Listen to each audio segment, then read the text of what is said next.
Amém? Glória a Deus pelo frio também, né? Porque o Senhor é quem rege todo o tempo da terra, todas as estações. E graças a Deus esse ano nós temos que glorificar ao Senhor porque as coisas já estão mais normais, né? Anos atrás tivemos mudança aí de tempo onde ao invés do frio fazia calor e assim por diante. Mas esse ano tudo acontece no tempo certo. É o tempo do frio mesmo. Mas nem por isso nós vamos nos congelar, né? Vamos, para a glória de Deus, nos mover, nos mexer, para estarmos sempre aquecidos, vindo para a casa do Senhor e também aquecidos na fé. Amém. Convido a você a abrir a sua Bíblia no livro de 1 Pedro, capítulo 2. E eu tenho uma palavra para esse grupo de jovens aqui nessa noite, que está nesse versículo também para essa igreja. 1 Pedro capítulo 2, versículo 9. Convido a todos a ler bem forte comigo, dizendo assim: Mas vós sois a geração eleita, o sacerdócio real, a nação santa, o povo adquirido, para que anuncieis as virtudes daquele que vos chamou das trevas para a sua maravilhosa luz. Amém? 1 Pedro capítulo 2, versículo 9. Gostaria que esse grupo de jovens ficasse de pé agora, neste momento. E eu quero que vocês virem para a igreja, que eles têm uma palavra para profetizar para vocês. Amém? Vamos dizer para eles quem eles são? Amém? Quem são esses pequeninos do Senhor? Quem são esses jovens? Esses aqui são, mas vós sois a geração eleita, o sacerdócio real, a nação santa, o povo adquirido, para que anuncieis as virtudes daquele que vos chamou das trevas para a sua maravilhosa luz. Glória a Deus. Vocês recebem essa palavra, jovens? Amém. Amém. Poder estar sentados. Esse é o chamado que o Senhor tem para nossas vidas. Se for resumir, o que é ser cristão? Cristão é ser seguidor de Cristo, certo? Mas qual que é o intuito, qual que é a tarefa do cristão? Para que eu vou ser cristão? Se parar para pensar, depois de algum tempo na igreja, a gente acaba esquecendo também. Por que eu aceitei Jesus? Por que eu decidi ser cristão? O que eu faço quando eu saio da minha casa, vou para a igreja, chego lá, sento, participo do culto, bato palma e tal, e volto para casa? Mas por que eu sou cristão? Para que Jesus me salvou? E aqui Pedro nos ensina o porquê.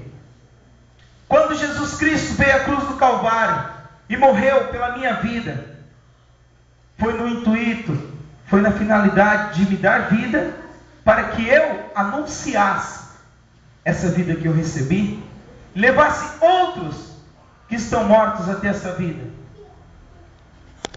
Eu glorifico ao Senhor porque desde o início do culto, todas as palavras, cada salmo que foi lido, cada hino aqui que foi interpretado através de uma coreografia, tudo vem se encaixando com isso. Isso significa que nós estamos num culto que não é simplesmente um culto, é o qual o Senhor está na direção em todo o tempo. Amém. Por isso eu sei que a palavra que vou trazer nessa noite para os seus corações não é minha, é do Senhor, porque é Ele quem está dirigindo desde o início, a cada oportunidade, a cada momento. E a palavra que o Senhor nos traz é isso. Nós somos essa geração, somos o sacerdócio real, o povo eleito e adquirido. Isso significa que não é um povo convocado, um povo chamado, é um povo que foi comprado. Não tem opção, nós somos comprados. Foi pago um preço, para quê? Para que nós viéssemos anunciar as virtudes daquele que nos chamou das trevas para a sua luz. Nós vemos hoje na nossa sociedade, a juventude hoje tem toda a liberdade do mundo. Principalmente nas nossas cidades aqui, Sapopema, Curiúva, que são uma cidade pequena, então acabam se concentrando mais, a gente tem uma noção melhor ainda do que é essa liberdade que a juventude tem vivido, que os jovens têm vivido. liberdade é uma coisa que acaba até mesmo tomando às vezes os nossos jovens, tomando as nossas igrejas, e acaba as coisas misturando. E o Senhor nos chama a atenção nesse versículo, dizendo vários adjetivos, várias qualidades que nós temos como povo dele. E ele começa dizendo ali que nós somos a geração santa. Nós fazemos parte de uma nova geração. Agora nós devemos buscar a santificação. O que é santidade?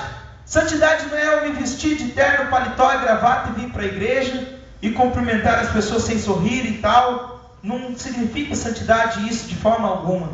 Santidade não significa que a irmã vai ter que usar uma saia lá embaixo do pé, não cortar o cabelo, não fazer mais nada. Não, isso não traz santidade de forma alguma. Isso é aspecto, é aparência. A santidade ela tem que florar aqui dentro. Ela tem que vir dentro do coração. Ela tem que nascer aqui. Nós devemos procurar isso.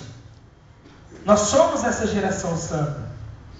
O significado da palavra santo é separado. O que significa estar separado para Deus? É que nós temos uma liberdade sim, mas nós não podemos confundi-lo. Procurando então ver um exemplo de um jovem que eu pudesse falar nessa noite. Logicamente, todos já dentro da igreja já se lembram de jovem, para seguir o exemplo e tal, temos lá Davi. E todos conhecem a história de Davi. Eu falei, não Deus, eu vou procurar outro. Davi todos já sabem. Então eu comecei a meditar na palavra do Senhor e achei algo muito interessante no livro de Josué, ao qual fala desse jovem que teve um caminho de triunfo, um caminho de vitória. E o que mais me chamou a atenção é o contexto todo, que Josué, ele foi discipulado, ele foi ensinado por Moisés. E quando nós vamos ver ali no capítulo 3, algumas qualidades de Josué que tem ali. Josué, ele foi sucessor de Moisés. Ele foi um dos que tinham aproximadamente 20 anos que entrou na terra prometida. Agora, para que ele chegasse a isso, ele teve uma preparação. Ele andou aprendendo muita coisa ali com o seu servo, com o seu senhor Moisés. Até lá no livro de Números, capítulo 27, versículo 15 ao 23, o Senhor chega até Moisés e diz para ele preparar um sucessor. E o Senhor já determina que esse sucessor dele, sucessor de Moisés, seria Josué. Olha só, um jovem recebe uma missão, recebe uma tarefa de muita importância. Por quê? Quem foi Moisés? O homem escolhido por Deus para guiar o povo, tirar eles da escravidão do Egito, tirar eles do sofrimento, tirar eles daquele mundo e levar para a terra santa que o Senhor tinha preparado para eles. Agora Josué recebe a tarefa de concluir isso, de dar continuação. Não é muito diferente de vocês jovens que aqui estão. Vocês são os Josués de hoje, nós somos Josués de hoje, que estamos em qual missão? A nossa missão é dar continuidade à igreja do Senhor. A nossa missão é dar continuidade à credibilidade que Jesus Cristo conquistou, a credibilidade da nossa fé, é dar continuidade a esta santidade que nós fomos escolhidos, fomos separados para ter. Então Josué começa a ser ministrado sobre isso, e ele aprende muito bem. Aprende a ponto de começar a ensinar o povo e exortar o povo, tendo ele autoridade para isso, porque ele praticava. O versículo 3, aliás, versículo 5 do capítulo 3 de Josué diz assim: santificai-vos, porque amanhã fará o Senhor maravilhas no meio de vós. Vamos profetizar para o nosso irmão? Vamos convocar ele? Isso é uma intimação, é algo sério nessa noite. Olha para o seu irmão com seriedade e fale para ele: santificai-vos, porque o Senhor fará maravilhas no meio de vós. Fala mais uma vez para ele ficar bem convicto, para ele acreditar mesmo. Fala: santificai, porque o Senhor fará maravilhas na sua vida. Santificai, porque o Senhor fará maravilhas através de você. Isso é verdade. Aí está o segredo das coisas acontecerem. O que nós precisamos nessa nova geração, na nossa geração de hoje, é a juventude que se levante buscando ao Senhor. É muito gostoso cultuar a Deus, é muito gostoso cantar, dançar, sim. Mas eu creio que o Senhor tem muito mais. Não que isso não é importante, pelo contrário, isso é o mais importante, porque a única coisa que nós vamos fazer lá no céu é cantar e dançar e louvar a Deus. Mas aqui na terra nós precisamos de mais ministérios. Nós precisamos de jovens ousados para pregar a palavra. E como fazer isso? Não tem segredo nenhum. É simplesmente você abrir a sua boca lá na escola, lá na sua rua, ou simplesmente para um amigo só e falar: você sabia que existe Jesus e que Ele te ama? Pronto, por aí já vai começar. Porque o Espírito de Deus que já está na sua vida, que já está em você, que é o mesmo Espírito que estava lá na vida de Josué, que o levantou com autoridade, vai te usar também com ousadia, vai te dar autoridade para você falar aquilo que aquela vida precisa ouvir. A única coisa que precisa é a santificação, é a separação. A palavra do Senhor no livro de Isaías, capítulo 59, até já vi muita gente fazendo esse tipo de oração. Ó Senhor, na sua palavra diz que os teus ouvidos não estão agravados para não me ouvir, as suas mãos não estão encolhidas para não me atender. Sim, a palavra do Senhor diz exatamente isso. E a pessoa usa isso como uma muleta para ele pedir alguma coisa para Deus, só que ele esquece do versículo 2 e o versículo 3, que fala: mas as vossas transgressões, os vossos erros, os vossos pecados é que fazem a separação entre Deus e o homem. O Senhor está pronto para ouvir cada um de nós. Se vocês jovens querem ganhar essa cidade para Jesus, Deus é quem mais quer. Ele vai fazer isso através das suas vidas, sim. Mas precisamos santificar-nos, nos preparar, nos purificar. E como fazer isso? Tem algum segredo para fazer isso? Tem. Não só um, mas tem vários segredos. O segredo, o primeiro segredo da santificação é você ter uma vida com Deus. Ah, mas eu já tenho Deus, eu já aceitei Ele como meu Salvador e já venho na igreja já há alguns tempos já. Mas uma vida com Deus não é simplesmente vir na igreja. É você separar um momento para estar orando. O que é oração? Oração eu aprendi desde pequeno na escola dominical, quando criança. Orar é falar com Deus. Aí você precisa também ouvir Deus falar. Muita gente, como eu queria ouvir Deus falar. Você pode ouvir sim. Aqui está a palavra viva do Senhor.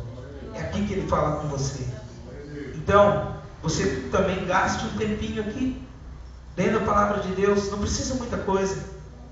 Esses dias atrás, eu, pregando lá na igreja de Curiúva, citei sobre um e-mail que me mandaram, que eu achei muito interessante. E eu tenho certeza que vocês vão concordar com este e-mail e vão concordar comigo.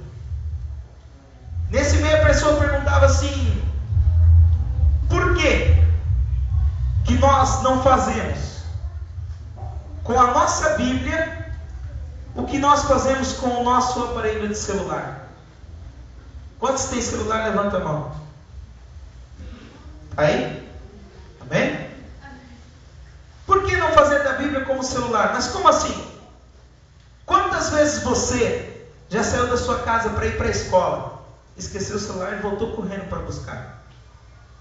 Quantas vezes você sai para ir para o trabalho, meu celular, e volta lá correndo buscar? E a Bíblia?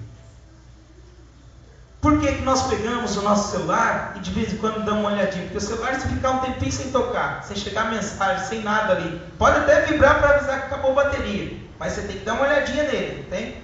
Toda hora tem que dar. Fica incomodado se a telinha está tudo apagadinho, tudo pretinho. O que será que está acontecendo? Será que já estragou, acabou a bateria? Por que não fazemos isso com a palavra?